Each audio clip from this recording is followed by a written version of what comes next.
नमस्ते दोस्तों। प्रस्तुत है आज की कहानी सिर्फ एक रोटी दे दो बहू।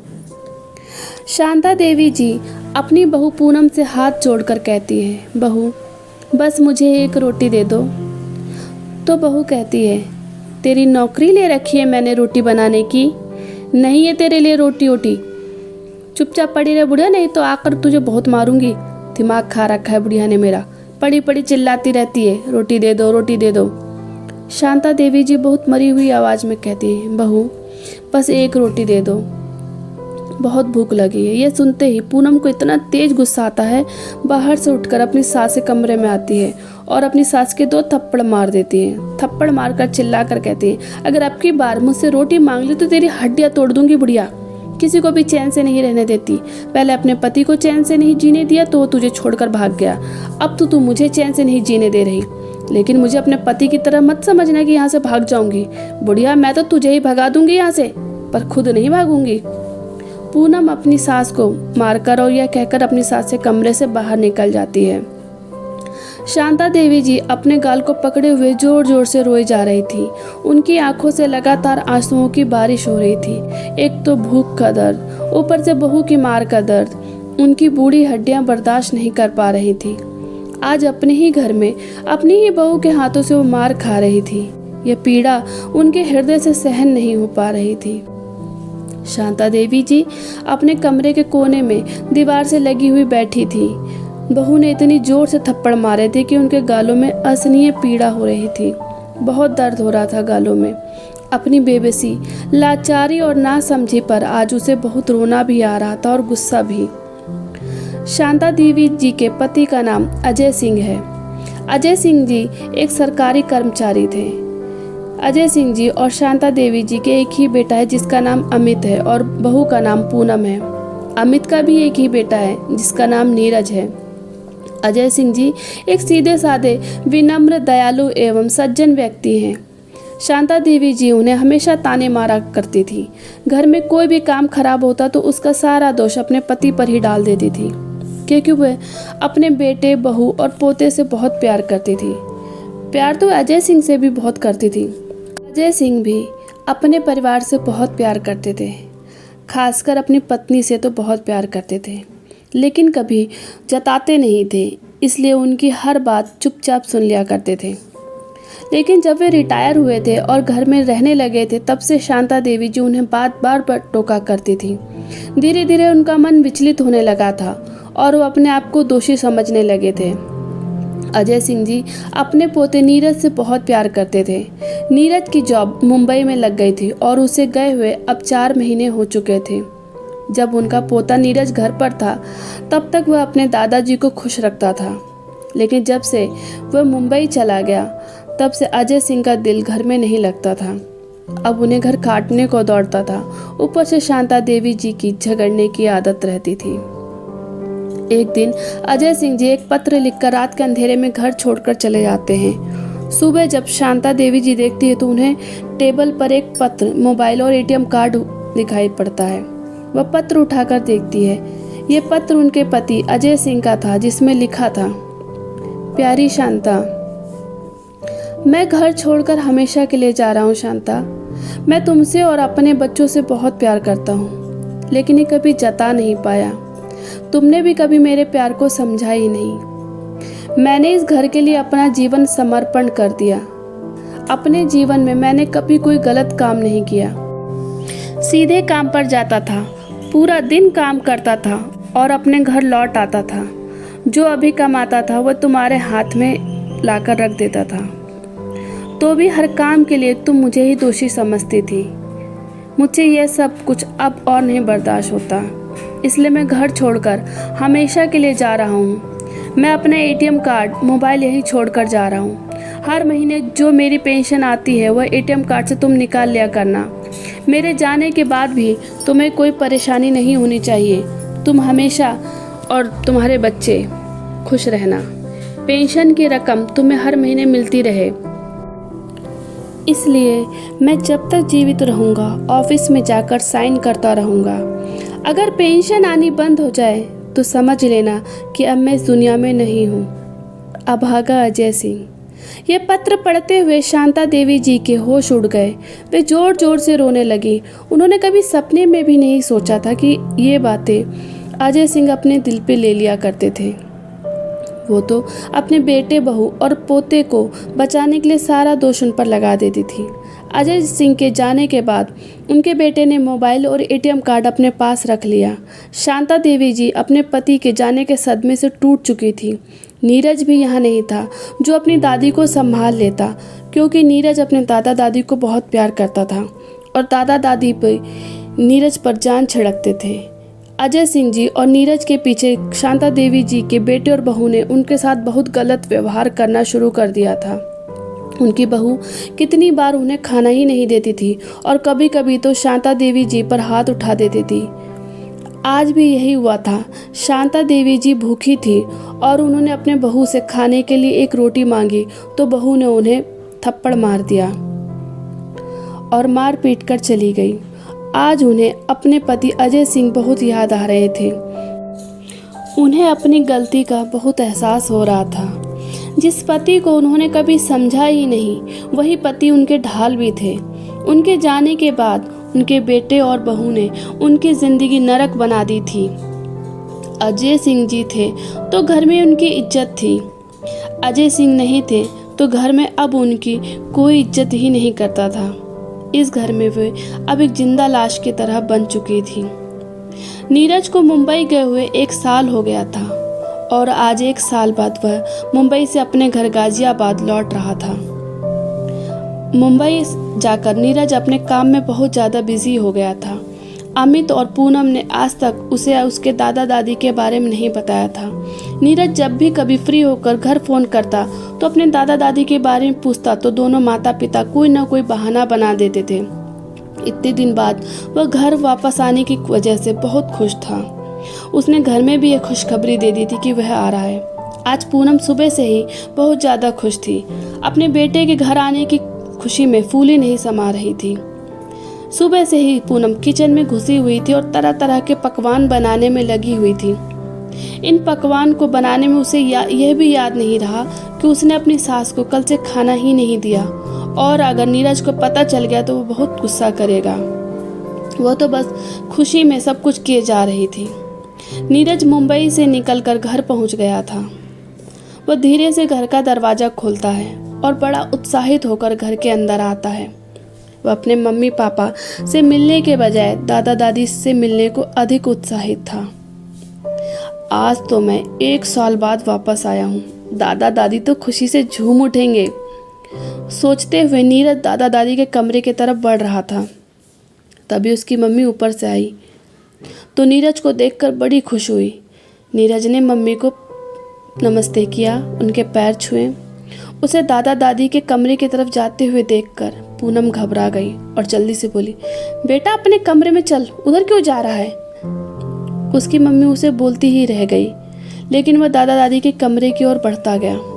उसकी मम्मी उसे रोकती रह गई, लेकिन वह नहीं रुका और दादा दादी के कमरे में जा घुसा। जैसे ही नीरज कमरे में घुसा, उसकी आंखें फटी की फटी रह गई। उसके दादा दादी के कमरे में अंधेरा था और बदबू भी बहुत आ रही थी। उसकी मम्मी उसे पीछे से रोकती जा रही थी, बेटा कहाँ जा रहा है, चल ऊपर चल। लेकिन सूरज आगे बढ़ा और कमरे की लाइट ऑन करने लगा, मगर उस कमरे की लाइट ऑन ही नहीं हुई। फिर उसने अपने मोबाइल की फ्लैश ऑन की तो वह अवाक रह गया। उसकी मम्मी हड़बड़ाकर फिर से बोली, बेटा चल ना ऊपर। तो नीरज गुस्से में बोला, आपको क्या प्रॉब्लम है? सर खा लिया है मेरा, जब से आया हूँ चल चल चल लगा रखिए। घर में ही तो खड़ा हूँ ना, जाइए आप, मैं नहीं जा रहा। यह सुनते ही उसकी मम्मी खिसियानी बिल्ली के जैसे दुम दबाकर कमरे से बाहर निकल आई और बाहर आकर बड़बड़ाने लगी, आया बड़ा दादा दादी का चमचा, और पैर पटकते हुए किचन में जा घुसी। नीरज ने मोबाइल फ्लैश कर कमरे में इधर उधर देखा तो कोने में एक पड़ी हुई उसे अपनी दादी नजर आई। वह दादी के पास पहुंचा और दादी को हाथ लगाया तो दादी डर गई। मुझे मत मारो, मुझे मत मारो। दादी डरी हुई सहमी हुई नीचे गर्दन कर यह शब्द बोले जा रही थी तो नीरज चकित रह गया। दादी को सीने से लगाते हुए बोला, दादी मैं हूँ नीरज, आपका नीरज। दादी देखो मैं आ गया हूँ। तो उसकी दादी ने उसका चेहरा देखा और उसे देखते ही बहुत प्यार करने लगी। मेरा नीरज है, मेरा बच्चा, तो इतने दिन से क्यों नहीं आया था? और कहते कहते रोने लगती है। वह सबसे पहले अपनी दादी को गोद में उठाता है और ऊपर अपने कमरे में ले जाता है। उसकी मम्मी ये सब देखकर तिलमिला रही थी। वह अपने कमरे में अपने बेड पर दादी को लिटा देता है तो उसकी दादी अपना एक हाथ पेट पर रखकर और एक हाथ मुंह पर रखकर इशारे से खाने को मांगती है और कहती है, बेटा बहुत तेज भूख लगी है। नीरज दौड़ा दौड़ा किचन में जाता है और उसकी माँ ने उसके आने की खुशी में बढ़िया बढ़िया पकवान बनाए हुए थे। वो थोड़ा थोड़ा सब सामान थाली में लगाने लगता है तो उसकी माँ उसे रोकने की कोशिश करती है तो वह अपनी माँ के हाथों को झड़क देता है और जल्दी जल्दी थाली लगाकर ऊपर भाग जाता है और जाते ही दादी को सहारे से उठाकर खुद अपने हाथों से खाना खिलाने लगता है और खाना खिलाते खिलाते उसकी आंखों से आंसू बहने लगते हैं। यह वही दादी है जो बढ़िया बढ़िया पकवान बनाकर सबको खिलाती थी और आज वही दादी खाने के लिए तड़प रही है। खाने की तड़प में अंधेरे कोठरे में पड़ी हुई है। वह दादी को खाना खिलाता रहा और रोता रहा। उसकी दादी पागलों की तरह खाना खाती रही। फिर जब उन्होंने खाना खा लिया तो नीरज ने एक थाली एक तरफ रखी और उनका मुंह अपने हाथों से साफ किया और उनको प्यार से बिठाया और उनकी गोद में लेट गया। दादी, अब आप ठीक है ना? नीरज ने अपनी दादी से पूछा तो दादी में अब कुछ जान आ चुकी थी। बोली, हाँ बेटा, अब मैं ठीक हूँ मेरे बच्चे। अब तू आ गया तो मैं ठीक हूँ। लेकिन मुझे एक बात तो तू बता, तू जल्दी क्यों नहीं आया? इतने दिन में क्यों आया? क्या तुझे हम याद नहीं आते थे? दादी, आते हैं थे ना, आप और दादा बहुत याद आते थे, लेकिन दादी क्या करूँ मैं, आना ही नहीं हुआ, काम का प्रेशर था। लेकिन अब आ गया हूँ ना, अब आपको अकेला नहीं छोड़ूंगा। लेकिन दादी ये तो बताओ, दादाजी कहाँ हैं? किसी काम से कहीं गए हुए हैं क्या इधर उधर? जब से आया हूँ दिखाई ही नहीं दिए हैं। ये सुनते ही दादी फफक कर रो पड़ती है। नीरज दादी को चुप कराता है और कहता है, दादी आप क्यों रो रही हैं? दादाजी कहाँ हैं? सब तो ठीक है ना? दादी बस रोए जा रही थी। नीरज उन्हें सीने से लगाकर चुप कराता है तो दादी चुप हो जाती हैं और कहती हैं, बेटा क्या बताऊं, तेरे दादा को घर छोड़े हुए 8 महीने गुजर चुके हैं, आज तक वापस लौट कर नहीं आए। मैं राह तकते तकते थक गई हूँ। बेटा, तेरे दादा के जाने के बाद मेरा जीवन नर्क बन चुका है। मैं तेरे दादा से लड़ती झगड़ती थी, जब तक वह घर में साथ थे तो उनकी कद्र ना हुई। आज वह साथ नहीं है तो उनकी कमी, उनका प्यार, उनकी कद्र का एहसास हुआ। वह एक पत्र और मोबाइल, ATM कार्ड मेरे लिए छोड़ कर गए थे। मेरे बच्चे, मैं क्या बताऊं, मैं उनके बिना कैसे जीवन बिता रही हूँ। कई दिन खाना नहीं मिलता है, ऊपर से मार अलग। दादी रोती जा रही थी और बोलती जा रही थी। यह सुनकर नीरज चौंक उठा और उसकी आंखों से भी आंसू बहने लगे। वह बोला, दादा दादी का पत्र कहाँ है? मुझे भी दिखाना। और आपको कौन मारता है? दादी बोली, नहीं तो नीरज, मुझे कोई नहीं मारता है। तो नीरज ने दादी का हाथ अपने सर पर रखा और बोला, आपको मेरी कसम दादी, पहले मुझे बताओ आपको कौन मारता है?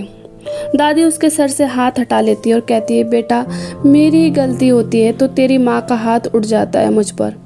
सुनते ही नीरज की आंखें अंगारों की तरह दहक उठती हैं, माथे पर बल पड़ जाते हैं और खड़ा होता है और दादी उसका हाथ पकड़ लेती है और अपने पास बैठा लेती है और उसका हाथ अपने सर पर रखती है। तुझे मेरी कसम है मेरे बच्चे, तू किसी से कुछ नहीं बोलेगा। ठीक है दादी, आप कहती है तो जाने देता हूँ। तभी उसकी मम्मी उसे खाने के लिए आवाज़ लगाती है तो वो साफ इनकार कर देता है। लेकिन दादी के आग्रह करने पर वह खाना खाने के लिए नीचे जाता है और दादी को आराम से लेटा देता है। उसकी माँ उससे बातें करती है लेकिन वो चुपचाप खाना खाकर ऊपर चला जाता है। वह अपनी माँ से कुछ बात नहीं करता। वह दादी को सोता देख कमरे का दरवाज़ा बंद कर घर के बाहर निकल जाता है। वह घर से कुछ दूरी पर अपने दादा को ढूंढता रहा लेकिन उसे कहीं भी उसके दादाजी नज़र नहीं आए। वह घर लौट आता है और दादी के पास आकर उनके जागने का इंतजार करने लगता है। तभी उसके पापा कमरे में आ जाते हैं और गुस्से में उससे बातें करने लगते हैं और अपने साथ नीचे चलने को बोलते हैं, लेकिन वह आने से इनकार कर देता है। उसके पापा भी गुस्से में नीचे चले जाते हैं। जब दादी जाग जाती है तो वह दादी से दादाजी का पत्र दिखाने को कहता है। दादी उसे अपने साथ अंधेरे कोठरे में ले जाती हैं। वहाँ अपने बक्से से उसे वो पत्र निकाल कर दिखाती हैं। उसे पढ़कर नीरज की आंखों में पानी आ जाता है। उसकी दादी उसके आंसू साफ करती हैं और अपनी दादी को फिर से ऊपर अपने कमरे में ले जाता है, क्योंकि उस कमरे में बदबू और अंधेरे के सिवा कुछ न था। वो अपनी दादी को सांत्वना देता है और उनसे वादा करता है कि वो दादाजी को जल्द ही ढूंढ निकालेगा। रात हो जाती है। नीरज रात में अपना सामान और दादी का सामान पैक कर लेता है और सुबह सवेरे ही दादी को घर से लेकर निकल लेता है। तो उसके मम्मी पापा उस पर बरस पड़ते हैं। नीरज गुस्से में बोल पड़ता है, जो आप लोगों ने अपने माँ बाप के साथ किया है ना, वही मैं भी अपने माँ बाप के साथ कर सकता हूँ। मेरा भी हाथ उठ सकता है, इसलिए जो मैं कर रहा हूँ ना वो मुझे करने दो, मुझे रोकने की कोशिश मत करो। यह सुनते ही दोनों माँ बाप पीछे हट जाते हैं। नीरज अपनी दादी को लेकर घर से निकल जाता है और एक किराए के कमरे में ले जाता है, जिसे उसने अपने दोस्त की मदद से जब वह शाम को दादाजी को ढूंढने के दौरान गया था किराए पर ले लिया था।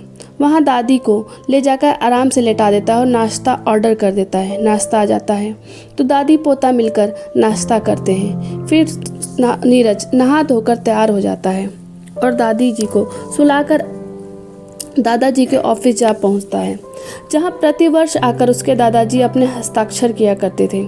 वहां जानकारी के दौरान उसे पता चलता है कि उनके हस्ताक्षर को पूरा 1 साल हो चुका है।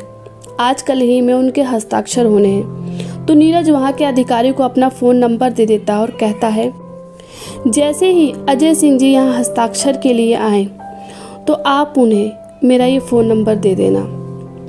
वो उस अधिकारी को बता देता है कि वह अजय सिंह का पोता है और वो उनको तलाश रहा है, और कहता है, प्लीज़ आप मेरी थोड़ी मदद कर दीजिए तो आपकी बड़ी कृपा होगी। तो वह अधिकारी कहते हैं, ठीक है, मैं आपकी मदद करूँगा, आप सुनिश्चित होकर घर जाइए। नीरज उस ऑफिस से घर लौट आता है और रास्ते में बहुत से फल दादी के लिए लेता है। दादी के पास कमरे में चला जाता है। जाते ही देखता है दादी कमरे की सफाई में लगी हुई है। तो कहता है, दादी आप साफ कमरे को भी साफ कर रही हो? नीरज दादी को कहता है तो दादी कहती है, बेटा मैं उब रही थी तो तू भी नहीं था, सोचा तो कुछ काम ही कर लूँ। ओफ दादी, चलो बैठो और ये फल खाओ। नीरज दादी को फल खिलाता और खुद भी खाता है। फिर लंच ऑर्डर कर देता है। तो दादी कहती है, आप शाम को ऑर्डर मत करना, मैं खुद ही बनाऊंगी। शाम को दादी पालक पनीर बनाती है। नीरज खाकर मस्त हो जाता है, दादी के हाथों को चूमता है। ऐसे ही हंसी खुशी में 2 दिन बीत जाते हैं। 2 दिन बाद अजय सिंह के ऑफिस से फ़ोन आता है तो नीरज दौड़ा दौड़ा ऑफिस पहुंच जाता है। जिस अधिकारी का नीरज के पास फ़ोन आता है वह अजय सिंह को वहां रोक कर रखता है।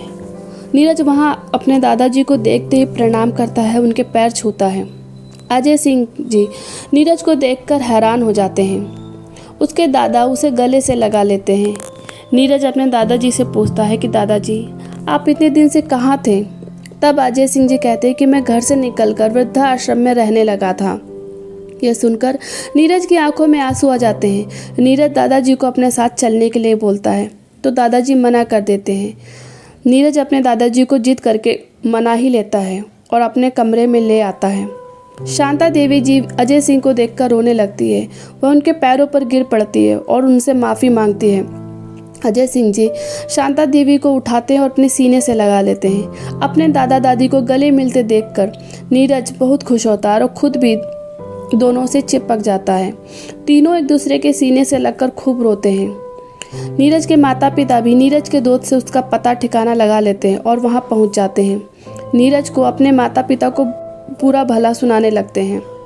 नीरज को अपने साथ घर चलने के लिए कहते हैं, लेकिन नीरज मना कर देता है। अजय सिंह को भी अब अपने बेटे और बहू की सारी करतूत का पता चल चुका था। उन्होंने शांता देवी जी के साथ क्या क्या बर्ताव किया, यह सब भी वह जान चुके थे। उन्होंने अपने बेटे और बहू को वहाँ से निकल जाने के लिए कहा। अमित और पूनम उनकी बात सुनने के लिए तैयार ही नहीं थे। तब उन्हें नीरज ने कहा, आप यहाँ से चले जाइए, नहीं तो मेरी सूरत कभी नहीं देख पाएंगे। ये सुनकर अमित और पूनम डर जाते हैं और चुपचाप वहाँ से चले जाते हैं। अगले दिन नीरज अपने दादा दादी को अपने साथ मुंबई ले जाता है और उन्हीं के साथ हंसी खुशी जीवन व्यतीत करता है। और नीरज के माता पिता अब अकेले वीरान घर में अपने नीच कर्मों की सजा भोग रहे थे। आशा करती हूँ आपको ये कहानी पसंद आई होगी। अगर आपको ये कहानी पसंद आई हो तो प्लीज़ वीडियो को लाइक करें, शेयर करें और कहानी को लेकर आपकी क्या राय है कमेंट में लिखकर बताएं। कहानी सुनने के लिए आपका बहुत बहुत धन्यवाद। आपका प्यारा सा साथ मेरा उत्साह और मनोबल बढ़ाता है। जय हिंद, जय भारत।